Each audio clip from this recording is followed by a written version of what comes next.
The penthouse. I had been in apartments, condos, houses, mansions, and even palaces, but I had never been in a penthouse or a lighthouse. Now I was in the lighthouse penthouse, and it was incredible. The walls were painted in warm colors. The artist had an awesome idea to do every variation of red, beginning with the lightest pinks and blending in every other shade gradually until it reached blood red. The ceilings were high, but the walls did not reach the ceilings. Instead, they were freestanding and laid out in an intricate maze. I thought it was different and obviously designed by the mind of a puzzler. I could not distinguish the exit from the entrance. There were so many paths in and out.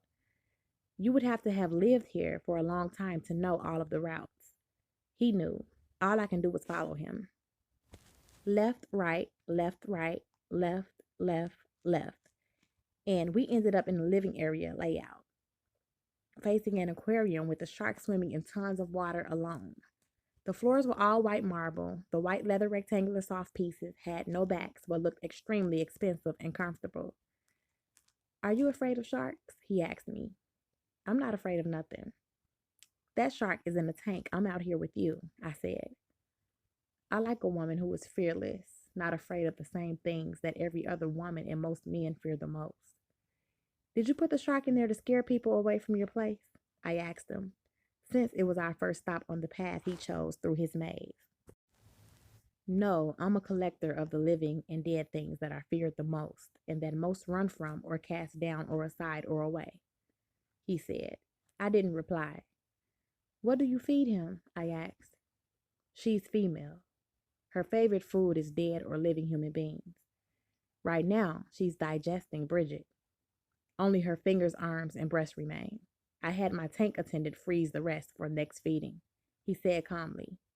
I was froze facing front. Had to get my game face on tighter before I faced him. When I finally turned to him, looking calm and collected but burning on the inside, he busted out in man laughter. I smiled. Ooh, isn't that impressive? You've mastered cool, he said. I'll keep poking you gently until I find your soft spot. Do you mean my weakness? I shot back too quick. No, I say what I mean. I mean your soft spot, he said and reached his hand beneath my dress. My pussy was bare, so he began stroking it with his fingers. Is this okay? He asked. Just a breath escaped from between my lips. Your eyes say this is good, he said, and it was. He pushed in with a thick finger. Lay on the floor. I want to sit on your face, I told him. He pumped his finger 6 times in me, then pulled it out abruptly and stuck it in his mouth and licked the finger clean.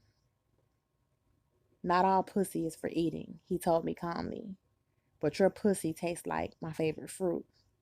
His expression was as though he was even more impressed by my bossiness. I opened his suit jacket and pushed it off of his shoulders. He leaned forward and helped me to free his arms from his sleeves. I undid his, yeah, I'm fucking you tonight, Gucci belt, then unfastened his suit pants. My eyes darted down. He was not as long and thick as that nigga, but he was young, hard, erect, and well equipped to satisfy me. And I had a feeling this man craved the crazy bitch in a wild performance, so I would be that.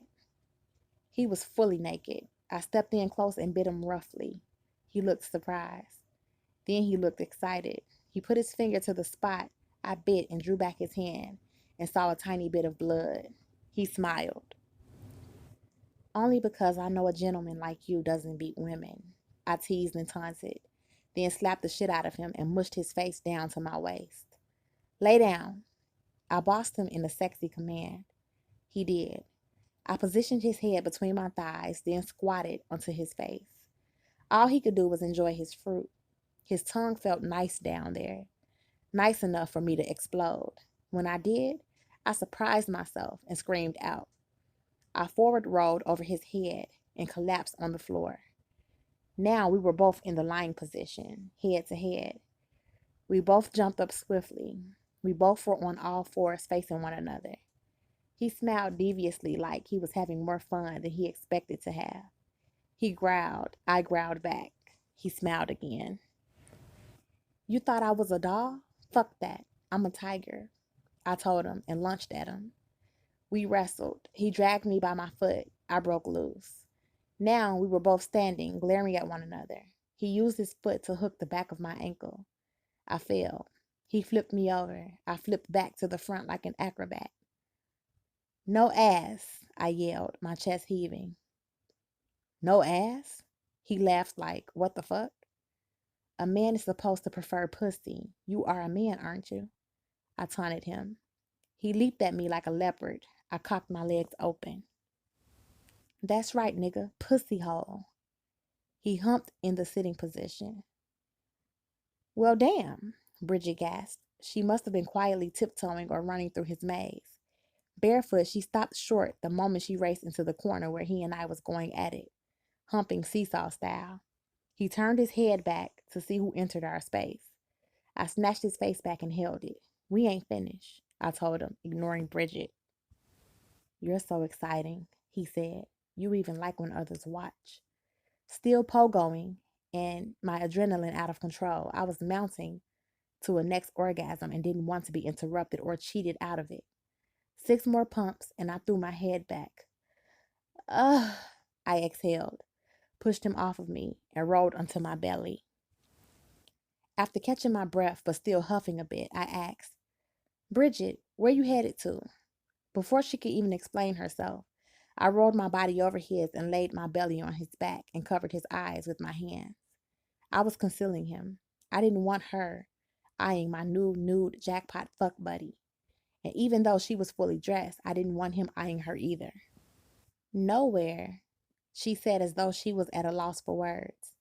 But it was out of character. She's never at a loss for words. Olga gave us the grand tour, but there was so much to it, I decided to look around once more. That's how I ended up here, she explained herself. After a pause, she was back to her typical style outburst. It's a labyrinth. Labyrinth? I repeated. What the fuck was she talking about now? But it must not be a bad word or a protest of his place. When he heard her say it, he just smiled coolly. Yeah, like there are so many different ways to arrive to each room. It's like someone is purposely trying to confuse us, or as though someone is hiding something from us or trying to hide himself from something or someone, she accused. Hiding. He removed my hands from his eyes. He rolled over. Now my back was on the floor and his back was on top of me, his joint fully exposed. She turned away from staring at it. She better had. Excuse me, not hiding. It's like the owner of this place has a security problem. The owner? He sat up. I wiggled from beneath him and went for my clothes. That's me, he interrupted in a cautionary tone to remind her who she was talking to. Okay, that's you, Bridget said in a too loud voice as she clapped her hands together once. She turned to face him boldly, the whole embarrassed shy routine gone from her performance. I didn't catch your name, although you know mine, she said, pointing at him. He did not answer. His silence did not cause her to pause. Anyway, if someone were to come in here uninvited, they would never find you easily. And on top of getting lost looking, they would expose themselves by the shock at all of the animals and creatures embedded in the walls. They would have to gasp or scream or run. But then, when they start to run, they can't find their way back to the front door. Her explanation caused him to laugh. Not exactly. Olga invited us up, so I took it as it was okay to come up here. Yes, it is just fine. You are invited, but maybe I have somehow terrified you with my taste and my animal friends. Not me, she said, her eyes darting in the other direction. I knew immediately she was referring to Pretty. Where is she? I asked Bridget as I handed him his shorts, pants, and shirt and gave a glare like, get dressed. Well, that's my whole point. I knew where she was a minute ago. Now I don't. We saw a glass wall. Inside of it, there's a serpent. She hates serpents. She's scared to death of them, so Olga gave her a room far off from ours. Ours? I repeated. Yeah, well, you don't look like you're headed back to the convent anytime soon, she smirked. You look totally comfortable, she smiled. And me and Olga are going to be roomies, so that's what I meant by ours, Bridget clarified. I glanced at him, and it seemed from his expression he had had enough of her talk. Follow me. I'll show you the way back to Olga's room since you say you are lost, he said as he stepped into his pants and picked up his dress shirt. Come on, he commanded me. I liked the roughness of that order. I followed. The maid will collect the rest, he said, and led the way. Olga's room had one queen-sized bed. It was large like a suite and looked lived in like a permanent place. It was lovely. The walls were peach, and the thick carpet that covered only part of the floor was bright white. Bright white marble floors and bright white carpet made her seem like the princess of cleanliness. She had a kitchenette and a glass eating table for two, a peach leather love seat, and a glass desk with brass legs. She had a ledge on top of which sat 24 white candles in curved, thin glass jars. It looked like a master bedroom. I could see the entrance to her private bathroom. I return you safely to your roomie, he said, smiling. He grabbed my hand and turned to walk out. I was glad he did. Olga, who was seated on her bed in her silk nightie with papers in her lap and expensive Cartier reading glasses on her eyes, needed to see him choosing me continuously. Walking hand in hand and talking softly to each other, we were like seasoned lovers, and I was sure, based on the events, that it had not been 24 hours yet of us first meeting one another. Tiger, he called me. I smiled, remembering. A tiger in the convent? He smiled and said as though it was a question, not a statement. Come to think of it, I could not imagine you or either of your friends as nuns, he laughed. Don't get it twisted, I would never be no nun. Take an oath of poverty. I cracked up at the thought of it. Bullshit fashion, no jewelry or cosmetics. I laughed again at how outrageous it was to me. I mean, as you can see, I don't wear cosmetics. I don't have to. But why on earth would a bunch of butt-ugly broads not try and upgrade their look? Then we both started laughing. I love that you are so decided, he said calmly. A woman who knows who she is and what she wants, that's badass to me, he said, then stopped walking and backed me against the wall. He gave me a kiss on the lips. I opened my mouth, but he didn't come into it. I wanted tongue, a deep kiss.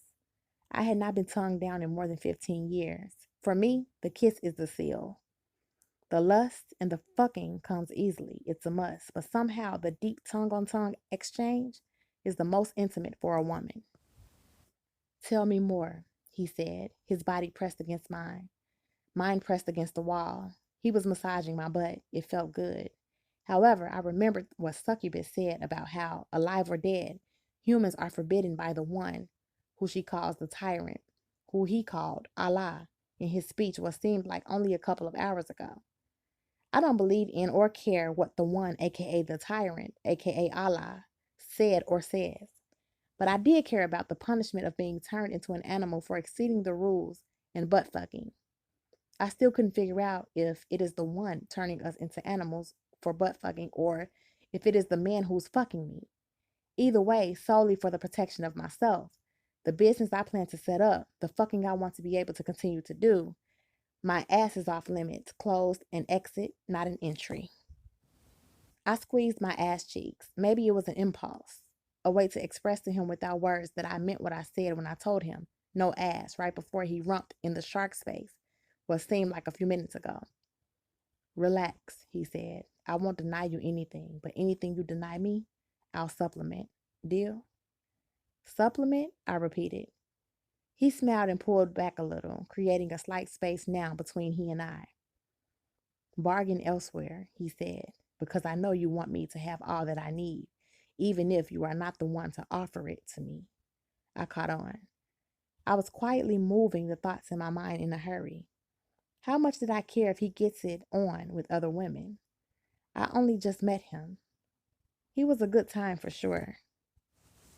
The business opportunity was most important. Maybe I should get what I want out of him business-wise and stop caring about anything else. Come on, Winter, I told myself. You know how to fuck without feelings. True, but could I knowingly share a man with another bitch even though I didn't love that man? If I could, how would that affect my status, my access, and my fucking leverage and control over a nigga? If I let another bitch get an inch, she would try to take a yard. That's basic instinct. When I was with that nigga, I had to take a back seat while I was an animal. I couldn't fuck him as a serpent. I couldn't even do as much for him as he did for me when I was a dog. Ooh, a memory. He made me feel so hot and satisfied and loved as a dog. His long, thick finger like a dick. The constant fingering and petting, rubbing my underbelly, me sleeping right next to him on his bed. Phew, my nipples were getting hard simply remembering. That's the first thing I saw on you. I hope you don't mind, he said, snapping me back into focus. Winter, you're with this dude now, in his penthouse, amazed in his exciting maze. What? I asked lovingly. These. He pinched both of my nipples. I saw these poking out of your tight coat. I thought, what a bold beauty. She's naked beneath her coat. I started imagining you nude. It was sexual first. I hope you don't mind. I saw your most attractive eyes, nose, lips, and face secondly. We fucked there on the wall. It was beastly, and when we were both satisfied, he had passion marks all over his body. My body felt raw, like the whole thing was one throbbing nerve. My pussy felt greedy, like it had to have more, soon. Even my nipples were pulsating. I wondered if his balls felt to him the way my nipples felt to me. I had given him the right blend of licks and sucks and heat and friction everywhere.